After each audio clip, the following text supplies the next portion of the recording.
Planet terestrial yang dinamai planet Mars ini diduga sejak lama itu mirip dengan bumi. Selain punya daratan sehingga dikategorikan dalam planet terestrial, daratannya itu ternyata mengandung air. Maka planet Mars ini sangat berpotensi untuk didatangi, diserbu, dibombardir oleh batu-batuan itu. Dan terbukti ini adalah planet yang paling banyak kawahnya disebabkan oleh tumbukan dari batu-batu luar angkasa itu. Jadi hati-hati kalau Anda mau melancong ya, berwisata ke planet Mars, lihatlah ke atas karena jangan-jangan Anda akan kejatuhan batu dari luar angkasa itu.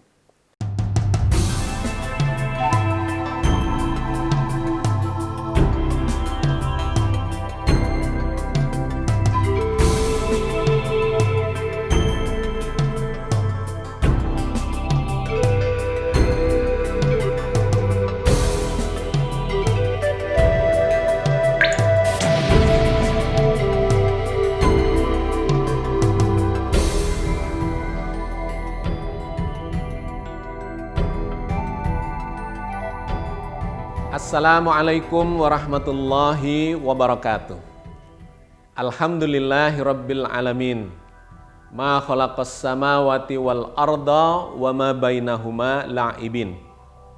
Wa sallallahu ala nabiyyina Muhammadin wa ala alihi wa ashabihi wa ummatihi ajmain. Sahabat ulul albab, alhamdulillah kita berjumpa lagi di program Islam Futuristik episode yang kelima. Kita sedang melakukan kajian secara serial untuk melacak kehidupan di jagat raya. Benarkah ada kehidupan di luar angkasa selain di planet bumi ini? Kita mengacu kepada petunjuk dari dalam Al-Quran dan kemudian kita meng-cross-checknya dengan mengeksplorasi data-data ilmiah yang sudah dilakukan oleh para ilmuwan selama ratusan tahun terakhir atau bahkan sampai ke ribuan tahun yang lalu. Al-Quran dengan sangat jelas mengatakan bahwa Allah menyebarkan makhluk dabbah, makhluk yang melata di antara langit dan bumi. Dengan kata lain, Al-Quran sebetulnya menginformasikan bahwa di jagat raya ini boleh jadi ada kehidupan selain di planet bumi. Karena itu kita ingin tahu bagaimana para ilmuwan, ya, data-data ilmiah dan pengamatan mendapatkan bukti-bukti tentang adanya kehidupan di luar angkasa itu. Sahabat sekalian, kita sudah melakukan beberapa kali kajian dalam episode yang lalu, ya 3-4 episode yang lalu kita sudah melacak dan mengeksplorasi data-data ilmiah yang dihasilkan oleh pengamatan-pengamatan dari para ilmuwan yang sebelum-sebelum kita. Apakah ada di benda-benda langit yang terdekat dengan kita kehidupan itu? Di bulan, di matahari, di planet Merkurius dan planet Venus. Kita sudah melakukan kajian tentang itu dan kemudian mendapatkan kesimpulan bahwa di benda-benda langit itu tidak dimungkinkan adanya kehidupan. Salah satunya dikarenakan tidak ada atmosfer atau tidak ada air dan kemudian suhunya sangat panas. Termasuk di planet yang terdekat dengan matahari, Merkurius suhunya terlalu panas untuk ditinggali oleh makhluk hidup karena ada di atas 400 derajat Celcius, ya, 430 derajat Celcius di sana. Dan yang lebih jauh, yang planet kedua, planet Venus, yang tadinya diharapkan karena lebih jauh dari matahari lebih dingin, yang terjadi malah lebih panas lagi. Kalau di Merkurius 430, di Venus mencapai 470 derajat Celcius. Kenapa bisa demikian?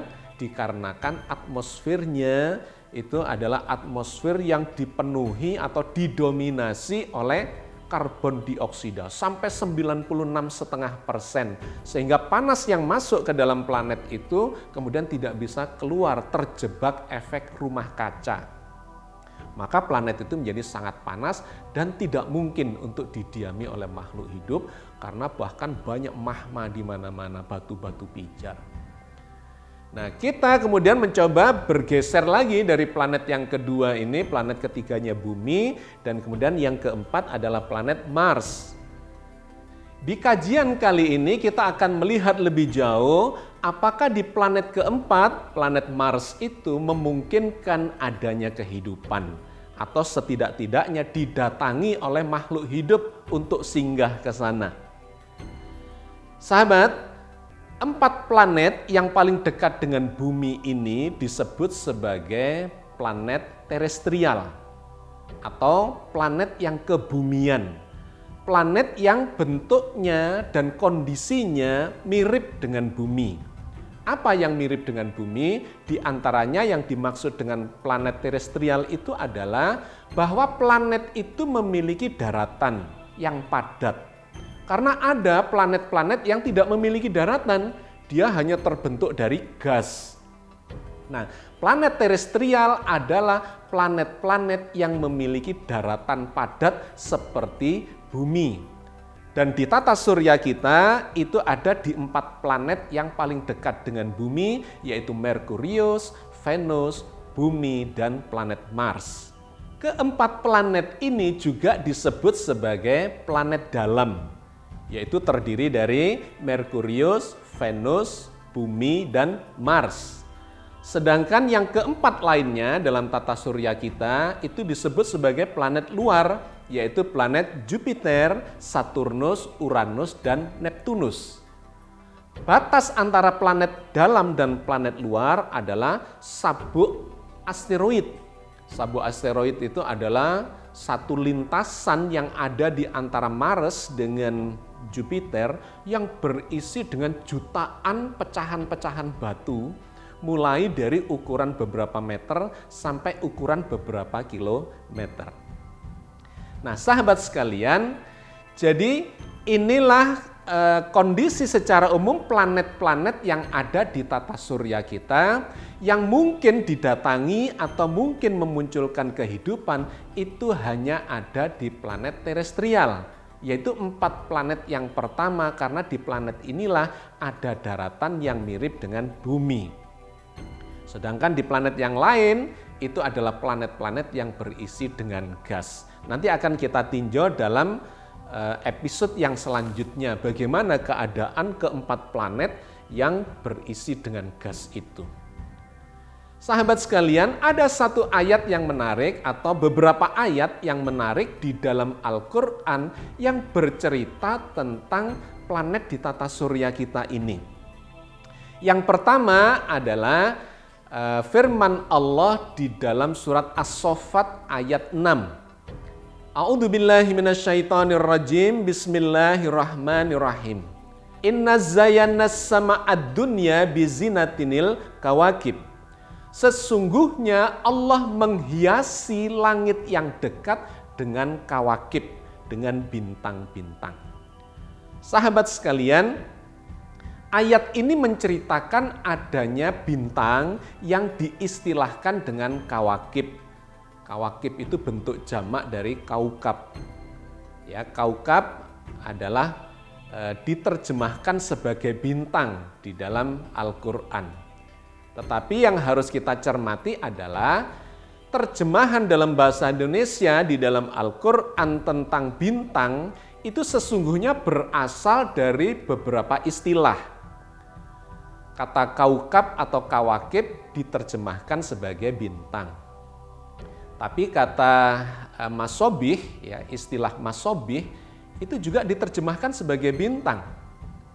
Di ayat yang lain lagi ada istilah torik, itu diterjemahkan sebagai bintang.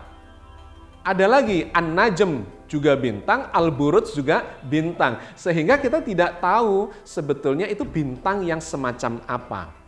Karena sesungguhnya istilah yang berbeda itu menunjukkan kondisi yang berbeda, spesifikasi yang berbeda.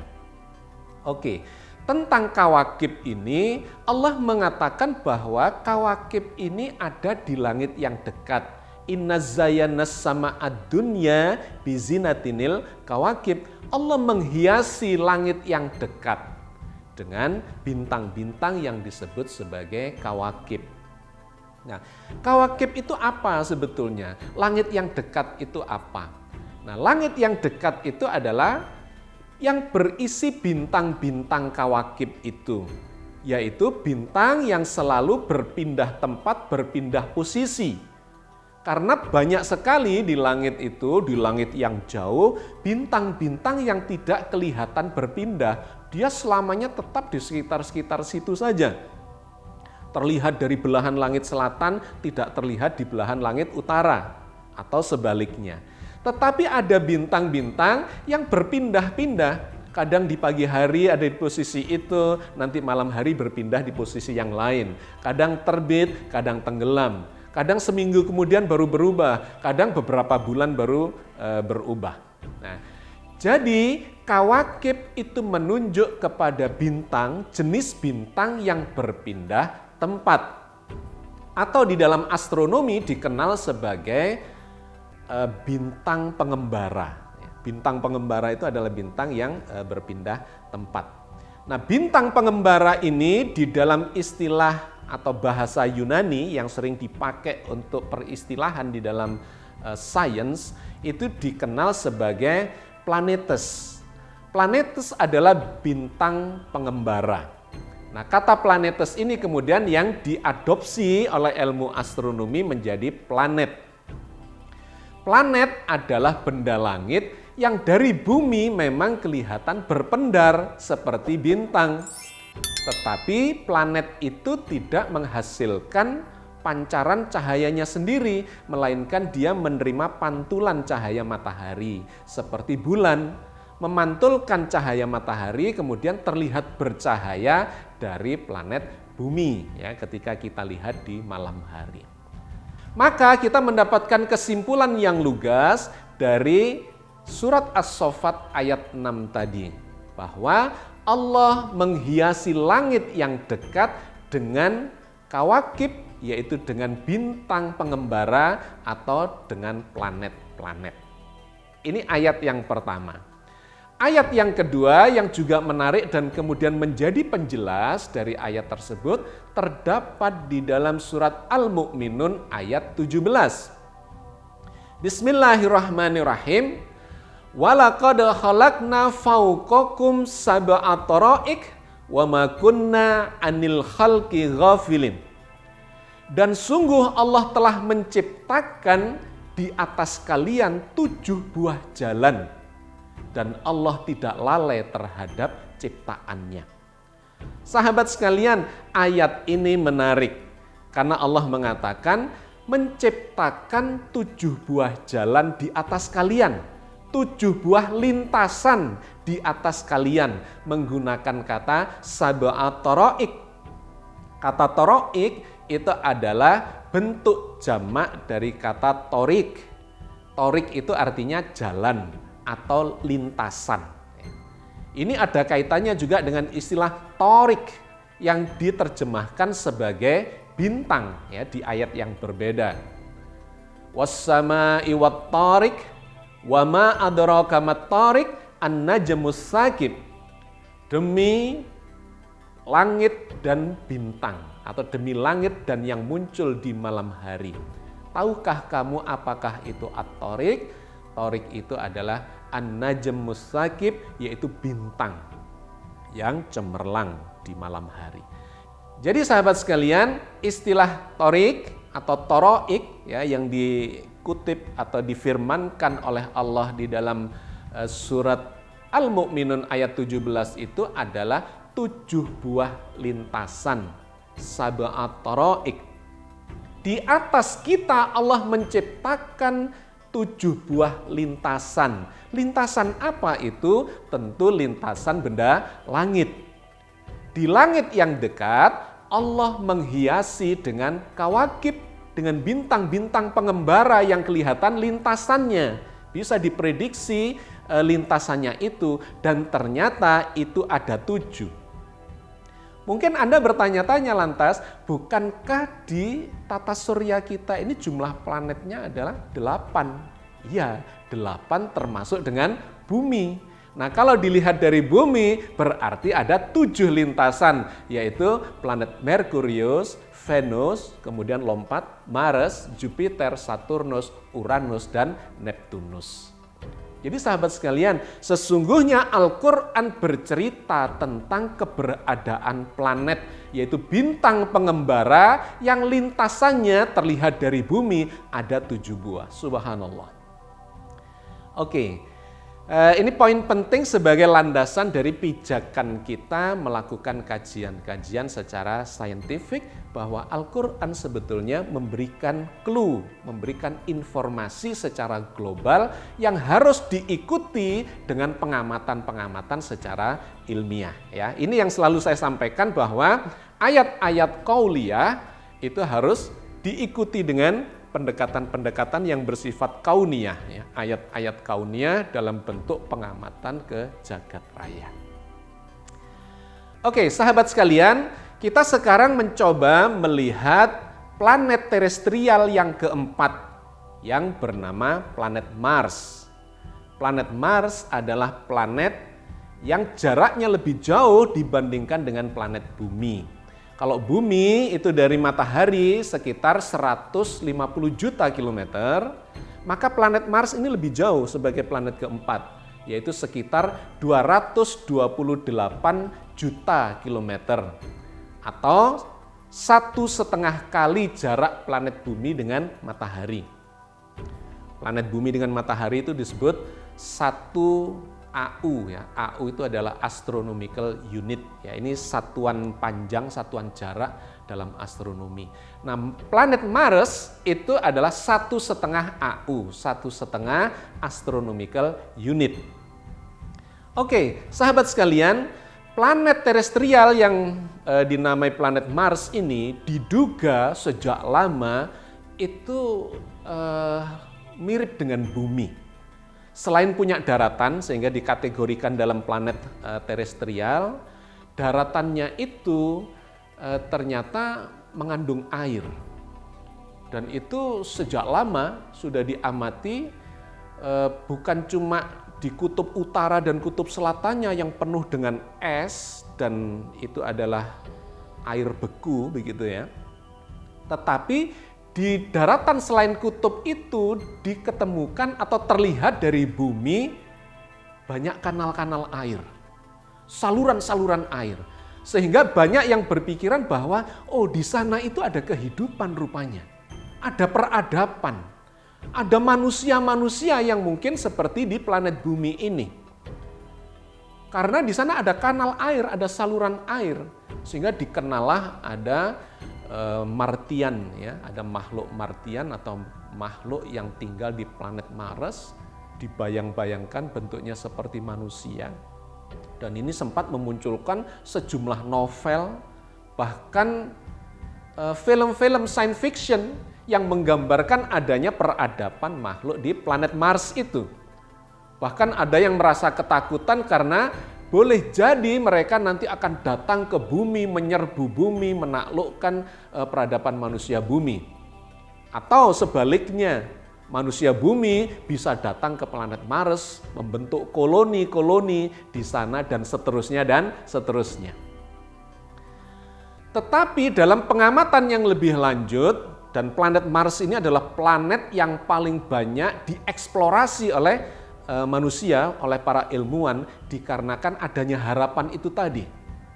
Ternyata setelah diamati bahkan didatangi, kirim robot-robot ya tanpa awak, wahana tanpa awak yang ada robotnya, kemudian turun mendarat di permukaan planet Mars itu dan melakukan pergerakan ke berbagai wilayah planet Mars itu, bahkan dipetakan di sana, maka disimpulkanlah bahwa kayaknya kehidupan itu kalaupun ada, itu ada di masa lalu saja. Karena ternyata sekarang planet itu adalah planet yang gersang. Tidak ada air di permukaannya kecuali tinggal di kutub utara dan kutub selatannya. Sahabat sekalian, planet Mars ini adalah padang pasir yang sangat gersang. Warnanya merah, sehingga disebut sebagai planet merah. Dan dari bumi memang kelihatan cahayanya merah. Berbeda dengan planet Venus yang kelihatan lebih ke kuning-kuningan karena di sana banyak belerang oksidanya. Apalagi atmosfernya memantulkan, merefleksikan cahaya dari matahari sehingga kelihatan paling terang. Venus adalah planet yang paling terang terlihat dari bumi dibandingkan dengan bintang-bintang yang lain. Yang kedua setelah Venus adalah planet Jupiter. Dan yang ketiga barulah planet Mars. Kenapa planet Mars? Karena planet Mars ini agak kemerah-merahan dan redup.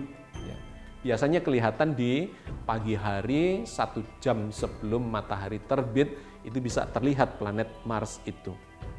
Oke, sahabat sekalian, planet Mars ini warnanya kemerah-merahan karena di sana banyak kandungan besinya. Besi oksida yang disebut sebagai hematit. Kalau Anda teringat dengan warnanya karat, warna karat besi yang coklat kemerah-merahan, maka kurang lebih begitulah, lebih merah di sana. Dalam jumlah yang besar, sehingga pantulan cahaya dari planet Mars itu terlihat kemerah-merahan dari planet Bumi. Satu. Yang kedua, di sana itu terdapat gunung yang sangat tinggi, tertinggi di tata surya kita. Ketinggiannya mencapai 25 km, ketinggian gunung itu yang dikenal dengan nama Olympus Mons. Bandingkan dengan gunung tertinggi di bumi, yaitu Gunung Himalaya, Mount Everest, itu tingginya cuma sekitar 8.800 meter atau 8,8 kilo. Nah, yang di planet Mars ini mencapai 25 kilo atau 25.000 meter dari permukaan daratannya. Jadi ini gunung tertinggi di tata surya. Selain gunung itu, di sana ada kawah, ada cekungan kawah yang sangat besar, yang besarnya itu bahkan menempati sekitar 40% dari permukaan planet Mars itu. Di kawasan utara, di belahan utara yang dikenal sebagai cekungan borealis, menempati 40% dari permukaan planet Mars itu. Dan yang lebih menarik lagi, sisanya yang 60% juga ternyata terdapat banyak kawah-kawah kecil-kecil. Jumlahnya 43.000 kawah diperkirakan, jadi luar biasa. Mulai dari ukuran beberapa meter sampai ukuran beberapa kilometer kawah itu. Ini menunjukkan apa? Menunjukkan planet Mars ini sering diserbu, dibombardir oleh bebatuan dari luar angkasa. Sehingga datang ke planet Mars ini sangat membahayakan karena sering dibombardir oleh bebatuan dari luar angkasa. Ingat, planet Mars ini sangat dekat dengan sabuk asteroid. Sabuk asteroid adalah lintasan di luar planet Mars, antara Mars dengan Jupiter yang berisi jutaan batu-batu asteroid. Mulai dari yang kecil-kecil ukuran beberapa meter, 2 meter, 3 meter, sampai beberapa kilometer.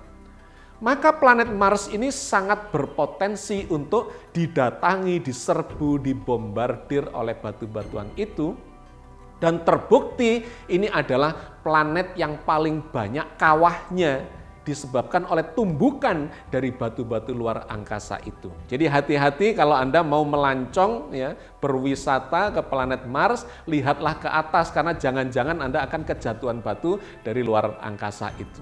Selain itu ada satu ngarai yang sangat panjang, panjangnya 3.000 km, panjang sekali, 3 kali Pulau Jawa, retakan tanah yang disebut ngarai, yang kemudian dinamai sebagai Valles Marineris. Itu adalah terpanjang di tata surya kita di antara planet-planet yang ada. Nah, sahabat sekalian, itulah fakta di antara fakta yang diketemukan oleh para ilmuwan ketika mendatangi planet Mars atau mengirim wahana-wahana tak berawak dan robot ke sana untuk melakukan pelacakan di sana. Nah, memang ada air di sana. Tetapi bukan dalam bentuk kanal-kanal itu ternyata. Kanal-kanal itu sudah kering. Bahkan diperkirakan itu bukan terbentuk dari peradaban manusia yang membangun saluran-saluran air, melainkan dikarenakan erosi. Ya, erosi karena angin. Di sana banyak angin dan angin badainya itu bisa mencapai kecepatan 400 km per jam. Jadi luar biasa. Kalau Anda berada di sana, Anda bisa terbawa oleh angin dengan kecepatan 400 km per jam itu. Dari mana datangnya angin yang sedahsyat itu? Ternyata atmosfer planet Mars ini berisi penuh dengan karbon dioksida, mirip dengan di planet Venus. Sekitar 96%-nya adalah kandungan karbon dioksida. Yang 3% adalah kandungan nitrogen. Nah, tetapi karena gravitasi di planet Mars ini rendah, maka tipis sekali atmosfernya. Berbeda dengan di Venus yang justru sangat tebal di sana. Di sini sangat tipis. Gravitasinya kira-kira sepertiga dari planet Bumi. Jadi besarnya planet Mars ini diameternya kira-kira cuma separuhnya planet Bumi, ya 53% lah. Volumenya cuma 15%-nya planet Bumi. Masanya cuma sekitar 10-11% planet Bumi dan gravitasinya cuma sepertiga dari planet Bumi. Sehingga kalau di sini Anda bisa melompat 1 meter, maka kalau Anda berada di planet Mars, itu Anda akan bisa melompat 3 meter dengan kekuatan yang sama. Oke. Atmosfer planet Mars sebagian besarnya adalah karbon dioksida, sekitar 95,7%, ya, itu terdiri dari karbon dioksida. Cuma masalahnya adalah di sana itu dingin, ya, berbeda dengan planet Venus. Planet Venus panas sehingga efek rumah kaca terjadi di sana, menjadi semakin panas. Tapi di planet Mars karena ini jauh dari matahari, maka di sana menjadi dingin suhunya, lebih dingin daripada di planet Bumi. Suhu di planet Mars ini paling hangat adalah minus 5 derajat. Minus 5 derajat. Dan yang paling rendah di waktu malam hari atau di musim dinginnya adalah minus 87 derajat. Nah, sahabat sekalian, dengan suhu yang serendah itu, karbon dioksida itu seringkali berada dalam kondisi padat yang disebut sebagai dry ash, ya. Es kering. Jadi CO2-nya itu saking dinginnya kemudian membentuk padatan. Nah, menariknya karena planet Mars ini memiliki kemiringan rotasi yang hampir sama dengan Bumi. Ya, jadi planetnya itu kutub utara dan kutub selatannya tidak tegak begitu, melainkan agak miring, 25 derajat. Kalau di Bumi 23,5 derajat. Dengan kemiringan itu maka terjadi pergerakan iklim atau musim. Sehingga ada musim panas, ada musim dingin. Ketika musim panas, suhunya minus 5 derajat. Tapi ketika musim dingin, suhunya bisa mencapai minus 87 derajat. Apa yang terjadi ketika musim panas? Maka dry ash itu tadi akan menguap. Tidak mencair, tetapi dari padat langsung menyublim istilahnya menjadi uap, menjadi gas. Nah, ketika itu terjadi, maka itu memunculkan angin yang sangat kencang yang menyapu seluruh daratan permukaan planet Mars itu dengan kecepatan 400 km per jam. Jadi ini sering terjadi periodik.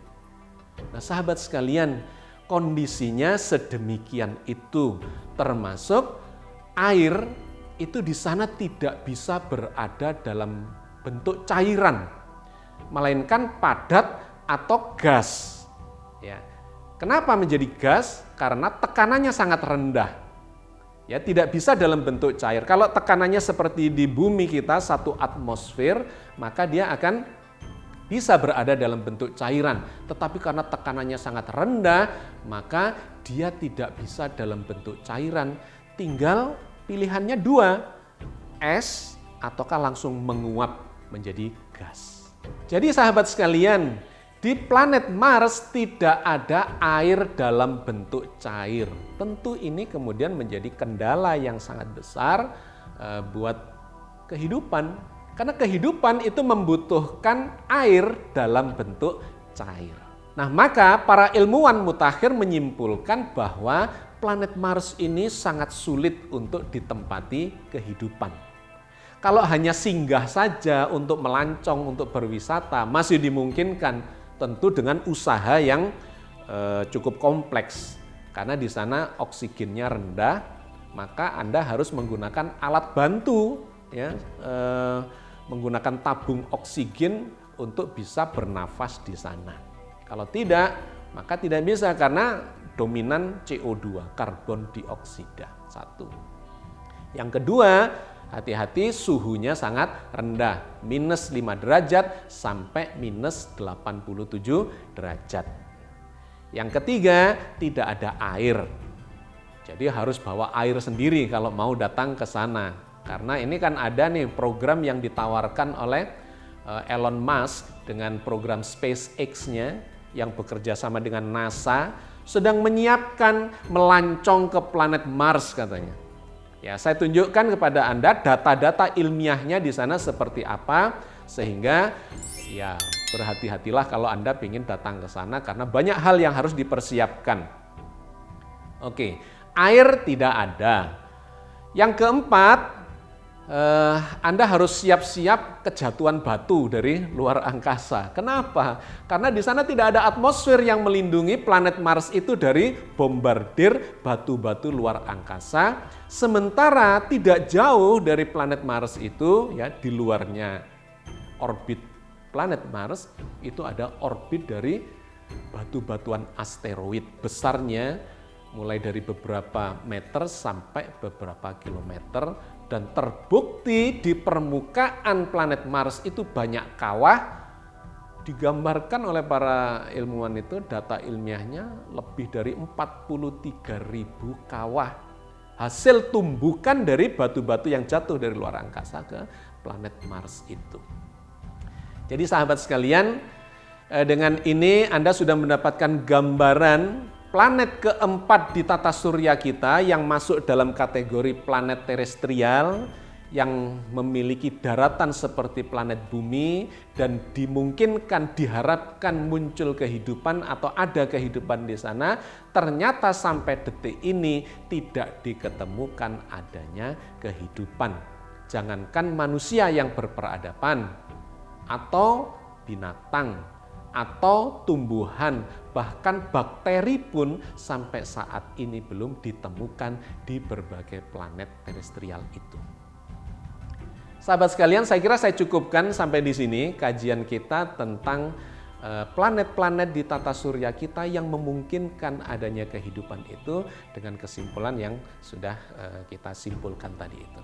Mudah-mudahan ini memberikan gambaran dan wawasan kepada kita semua, dan lebih penting dari itu kita merasakan betapa Allah yang menciptakan ya segala jagat raya dengan segala isinya, benda-benda langitnya dan segala kehidupan yang disebarkan itu demikian maha berkuasa, maha berilmu, dan istimewanya adalah menjadikan planet bumi ini sebagai tempat kehidupan bagi kita semua yang begitu nyaman, nikmat, dan begitu indahnya.